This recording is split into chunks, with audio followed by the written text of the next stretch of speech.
దుర్గా దేవాలయం మన టెంపుల్ అయితే మేము వన్ సైడ్కి స్పీడ్ వెళ్ళొచ్చు. మన అనుబంధ దేవాలయాలు ఉన్నాయి, అవి కొంచెం అడిది అన్నట్టుగా వెళ్ళాలి. అది చూసి నిర్ణయం మనం లాయర్ ద్వారా చూసి మనం డెఫినెట్గా దాని మీద ముందుకు వెళ్తాం.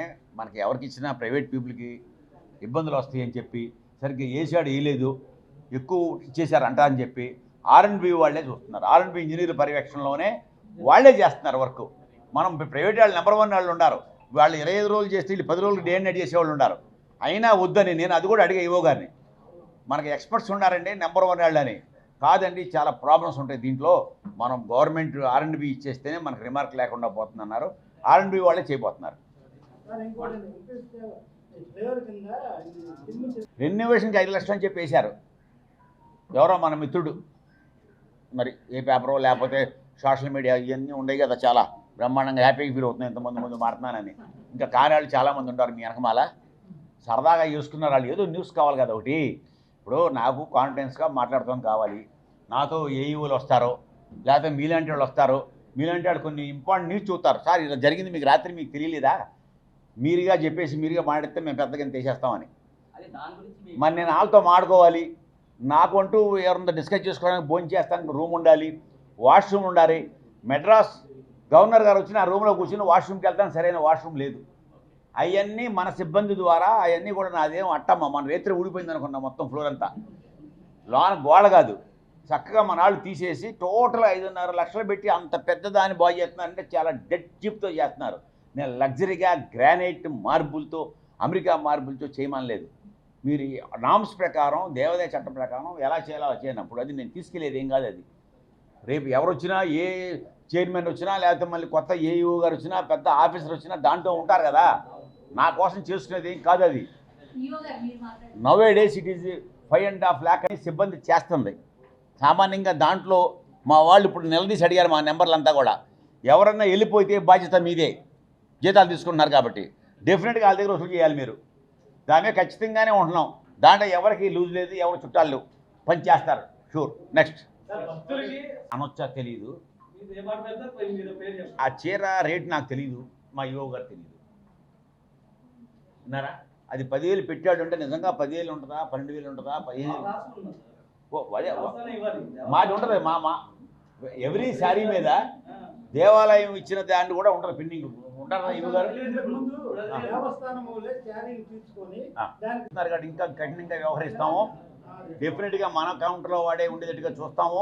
ఆ పిన్నింగ్ కొట్టింది అమ్మేటప్పుడు కూడా ఉండాలని చెప్తాము.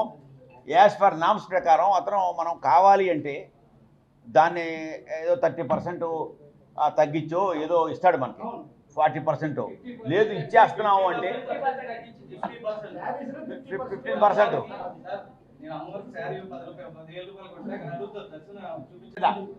అంటే మరి మరి మాకు మీకు ఎక్కువ తెలుసు, దాని మీద పాట పెట్టాలంటున్నారు ఏంటో, మరి ఆ పాట ఏంటో మాట తెలీదు. ఇక కొంచెం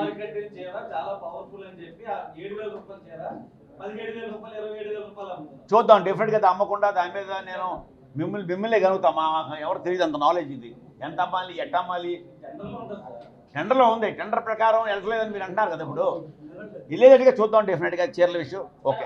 ఓం శ్రీ కనకదుర్గాయ నమః. ముఖ్యంగా ఇందాక మన మిత్రుడు అడిగినట్టు స్కానింగ్ పాయింట్ దగ్గర ఒక సిస్టమేటిక్గా ప్రొసీజర్ ప్రకారంగా చేయమంటున్నారు. అది దాదాపు నేను వచ్చిన రోజు నుంచి కూడా ఆలోచిస్తున్నాను. ఇక్కడ అన్ని పరిస్థితులు, ప్రోగ్రాంలు, ముఖ్యంగా మనకు శుక్రవారం ఆదివారం ఈ క్రౌడ్ని బట్టి ఎలా చేస్తే బాగుంటుందనేది అది అధ్యయనం చేస్తున్నాము.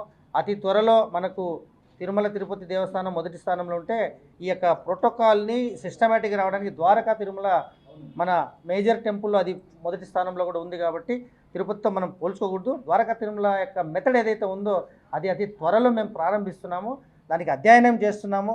దానికి కావలసినటువంటి కౌంటర్లు ఏంటి, ముఖ్యంగా రాబో రోజుల్లో ఆ యొక్క కౌంటర్ ఏదైతే ఉందో మన స్కానింగ్ పాయింట్ దగ్గర అది తీస్తేనే అక్కడ మొత్తం కూడా సిస్టమేటిక్గా వస్తుంది.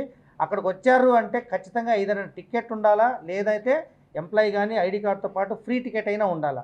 అది పూర్తిగా ప్రక్షాళన చేయడానికి దానికన్నా ముందు కొన్ని కార్యక్రమాలు ఉన్నాయి, అవన్నీ కూడా పూర్తి చేసుకొని అతి త్వరలో ఖచ్చితంగా చేస్తాం. గత 2 నెలల నుంచి నిబంధనలు చాలా మందికి హార్ష్గా ఉన్నాయి, ఎంప్లాయీస్ కూడా చాలా మంది పడుతున్నారని వాళ్ళ అపోహ. దాని గురించి కొద్దిగా రిపీట్ తీసుకున్న గత 2 నెలల నుంచి మీరు చేస్తున్న కొన్ని నిబంధనలు కఠినం చేశారు. వాటి వల్ల కొంతమందికి అవి చాలా మందికి హార్ష్గా ఉన్నాయి, మాకు నచ్చట్లేదు. కొంతమంది ఎవరికి నచ్చినా నచ్చకపోయినా భక్తులకు మనము ఇక్కడ మంచి చేయాలి, సుదూర ప్రాంతాల నుంచి వచ్చే భక్తులకు మనం మంచి దర్శనాన్ని ఇవ్వాలి అనే ఉద్దేశమే ఒకటి. గౌరవ ముఖ్యమంత్రి గారు కూడా మేజర్గా భక్తులు చాలామంది కూడా సుదూర ప్రాంతాలు, దూర ప్రాంతాల నుంచి ఎంతో నిష్టతో భక్తితో ప్రయాణం చేసుకొని వస్తున్నారు. వారందరికీ కూడా మంచి దర్శనం, మంచి వాటర్ తాగడానికి, మంచి నీరు, మంచి పరిశుభ్రమైన టాయిలెట్స్ ఉండాలి, వారికి మంచి ఆహారం, హైజీనిక్ ఉండే అన్నప్రసాదం, లడ్డు ప్రసాదం, కాస్త ఒక అరగంట గంట కుటుంబంతో ఆ యొక్క ప్రాంగణ పవిత్ర స్థలంలో కూర్చోవడానికి వారికి సేద తీరేటట్టు ఇవి ముఖ్యంగా వీటి మీద మనం ఫోకస్ చేస్తున్నాం. ఈ ఫోకస్ చేసే క్రమంలో కొంతమందికి నచ్చొచ్చు, నచ్చకపోవచ్చు. గత అండి, ఇప్పుడుండే కూటమి ప్రభుత్వం, గౌరవ ముఖ్యమంత్రి గారు దేవాలయాల మీద, అభివృద్ధి మీద, భక్తుల యొక్క వెల్ఫేర్ మీద, సౌకర్యాల మీద ప్రత్యేకమైన దృష్టి పెట్టారు. కాబట్టి వారి యొక్క ఆదేశానుసారం ఖచ్చితంగా రాబో రోజుల్లో మన టెంపుల్ కూడా, మన దేవాలయం కూడా అదే రీతిని మనం డెవలప్ చేస్తాము, భక్తులకు ఎక్కడ ఇబ్బంది లేకుండా చేస్తాం. అందులో భాగంగానే ముఖ్యంగా మనం మొబైల్ ఫోన్స్ వల్ల చాలా ఇబ్బందులు వస్తున్నాయి. ముఖ్యంగా మీ ద్వారా మిమ్మల్ని అందరినీ రిక్వెస్ట్ చేసుకోవడం ఏంటంటే, వాస్తవంగా కొన్ని శతాబ్దాల కాలం నుండి, వందల వేల సంవత్సరాల కాలం నుంచి ఉండే పవిత్ర ఇంద్రకీలాద్రి, ఇక్కడ చాలామంది, వందల మంది, వేల మంది మనం అమ్మవారిని సేవ చేసుకుంటూ బతుకుతున్నాం. ఇంక్లూడింగ్ మీరు కానీ, నేను కానీ ఇక్కడ ఉండాలి. అయితే చిన్న చిన్న ఇన్సిడెంట్లు అటు బయట వైరల్ చేసినప్పుడు చాలా ఇబ్బందిగా ఉంటుంది. ఎందుకంటే కొంతమందికి అమ్మవారి పవిత్రం గురించి కానీ, ప్రపంచంలో ఎంతమంది ఆరాధిస్తున్నారో ఇంద్రకీలాద్రి గురించి, ఆ చిన్న చిన్న ఇన్సిడెంట్ వల్ల అది పెడుతుండే వాళ్ళకు తెలుస్తుందో తెలియదో కానీ, ఒక చిన్న సెక్యూరిటీ గార్డు తప్పు చేస్తే, అది బయట వైరల్ చేస్తే, అది ముఖ్యమంత్రి గారు సమాధానం చెప్పాలి, ప్రభుత్వం సమాధానం చెప్పాలనే స్టేజ్ వరకు వెళ్తూ ఉంది. సో దయచేసి మిత్రులారా, మనమందరం కూడా మన ఇంద్రకీలాద్రిని పరిరక్షించుకుందాం. ఇలాంటివి జరగకుండా ఏదైనా ఉంటే మనం అధికారులందరం మేము అందుబాటులో ఉంటాం, ట్రస్ట్ బోర్డు కూడా అందుబాటులో ఉంటుంది. మనమంతా ఎల్లప్పుడూ చూసుకుంటున్నాం. మన పరిధి దాటి ఏది పోకూడదు, మన మధ్యలో ఉండాలి. బట్ బయట భక్తులకు మాత్రం ఇంద్రకీలాద్రి అనేది రోజు రోజుకు అంచెలంచెలుగా పెరగాలి, డెవలప్ అవ్వాలి. పవిత్రతను కాపాడడానికి మనమంతా కలిసికట్టుగా పనిచేద్దామనేది నా యొక్క రిక్వెస్ట్.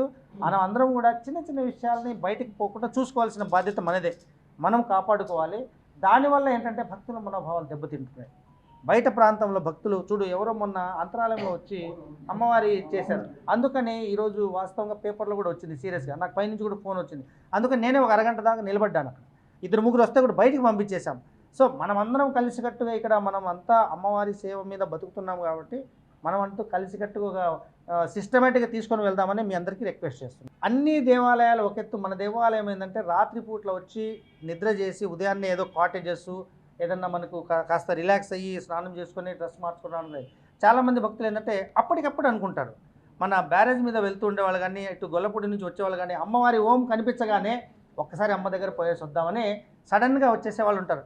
వాళ్ళందరినీ కూడా మనం ఇబ్బందిని పెట్టే వాళ్ళు అవుతామని కొద్దిగా డ్రెస్ కోడ్ మీద మ్యాక్సిమం మరీ ఏదేమంటారు, అభ్యంతరకరంగా లేకపోతే చాలు తీసుకొస్తున్నారు. మరీ అభ్యంతరకరంగా ఉంటే మాత్రం ఖచ్చితంగా మనం రెస్ట్రిక్ట్ చేసి బయటికి పంపించేస్తున్నాము. ఇదేంటంటే తిరుమల అనుకోండి, ప్లాన్గా వెళ్తారు, శ్రీశైలం ప్లాన్గా వెళ్తారు, సాంప్రదాయ దుస్తులు నైట్ అక్కడ ఉండి మరుసటి రోజు ఉదయాన్నే అట్లా వెళ్తారు. బట్ ఇక్కడ అట్లా కాదు, అప్పటికప్పుడే 5 నిమిషాల్లో అనుకుంటారు. సో ఆ యొక్క డ్రెస్ కోడ్ని మనం కట్టడి చేయాలంటే ఇంకా కొద్ది రోజులు టైం తీసుకుంటుందండి.